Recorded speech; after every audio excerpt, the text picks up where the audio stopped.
Welcome to Storytime with Tallulah. Today's reading comes from r/TalesFromRetail. Our first story is titled, Customer Tried to Get Me Hurt Myself. This happened about 6 years ago when I was working for a well-known high street fashion retailer as an assistant department manager. I was working at the till, training a new starter when a woman strolled up, placed a shoebox on the counter, opened the lid, took out a boot, and asked me to put my hand all the way inside. "Why would you like me to do that?" was my response. "Just do it," she demanded. I kept refusing politely, all the while asking her why she wanted me to do that. She got madder and madder and louder, and this attracted the attention of staff and customers alike, including my manager. She knew I could handle things, so she stayed out of it, but waited to see what was going on. After maybe 5 to 7 minutes of this repetitive back and forth, the woman screamed, "Because there is a metal spike in the toe, and I wanted you to get hurt like I did!"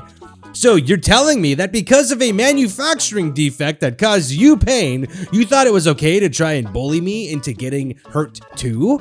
Why not? It's only right. Well, a normal person would have come in, told us about the fault, we'd have been deeply apologetic, and then tried to make amends in some way. But you choose to try and inflict bodily harm on an innocent person. She then swung at me, trying to claw me with her nails. I dodged that just as my manager and another colleague grabbed her from behind and restrained her. The police were called and she was carted off. Sadly, I never learned what became of her. On later inspection, the metal spike turned out to be a small plastic shard or spur of some kind, maybe 2 millimeters long at most. It was a bit jagged and slightly sharp. Wow, that's crazy. I've never dealt with a customer that tried to physically attack me, so I'm glad you didn't get hurt. Our next story is titled, The Laptop I Stole, in quotation marks. I used to work in a tech store. Generally, we would just sell computers, phones, and accessories, but we also offered a repair service. One day, a man came in with his laptop. He wasn't sure why it stopped working. I would like us to diagnose what was going on. Easy enough. From a quick glance, it seems to be either the operating system or the hard drive. I tell him I can take the laptop into the back and have one of my colleagues work on it, discover which it was, and repair the issue.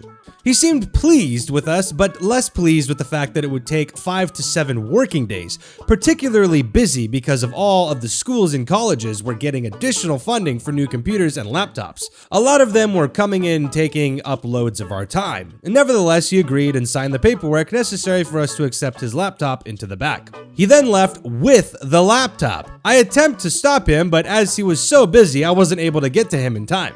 I then immediately tried to phone him on the mobile number he provided. The number did not work. I then sent him an email, the only other type of contact he had given us. Fast forward a week with no reply, no contact from him, and he returned to the store, no laptop in hand. He then began demanding to know where his laptop was, and when I explained that we did not have the laptop because he did not leave it with us, he then started screaming at us because we had stolen his laptop. He even called the police.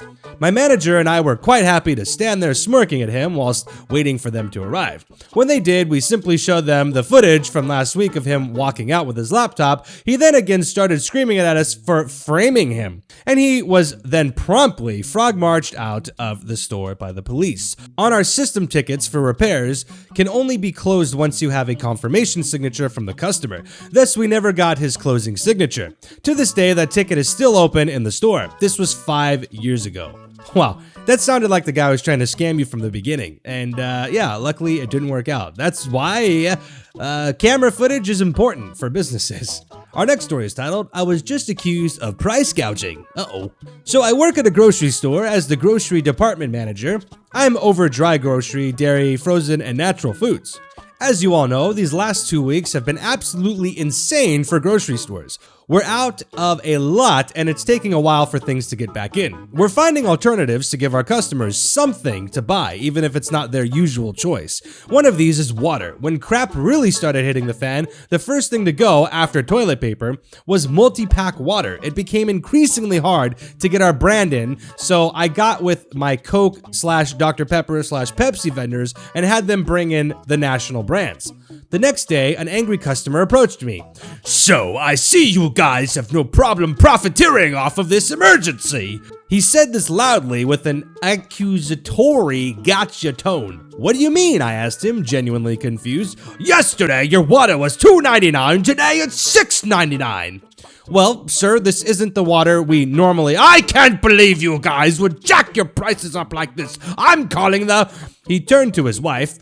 Who is it? The Better Business Bureau? He turned back to me. The Better Business Bureau. Sir, you can call whoever you want. We haven't changed our prices. Our cheaper brand of water is unavailable for the foreseeable future, so we brought in the national brands so we'd have water for you to buy. Well, why isn't it the same price as yours? If you came in here wanting ground beef and we were out of ground beef, you wouldn't expect me to sell you filet mignon at ground beef price, would you? He was silent. The national brands have always been this price. Sorry it's more expensive than you're used to, but it's the only water we can get in right now. He bought our limit of 2 and walked away without another word. Wow. Yeah, I think these times are just unprecedented and people are kind of going crazy. So when stuff like that happens, I think people are just sensitive. So I'm sorry you had to deal with that, but hopefully people are able to calm down and feel at peace over these uncertain times. Our next story is titled, Woman Doesn't Understand That We Won't Be Getting Any More Toilet Paper. Hello y'all, got a relatively short one for you. The cast is just me and one customer, which will be C. I work at a sort of small grocery store with just 10 aisles and a produce section, only around 30 people in the store at the time. So not much going on. We had no stock that night thanks to our trucks all being delayed or rerouted. And so I was mopping in our canned goods section. A woman came up to me with a huff and rudely asked, "Hey, I've been looking all over the store for toilet paper and I can't find any." I'm sorry, ma'am, but we are completely out of toilet paper. If you really need it, you can check at store or other store to see if they have any.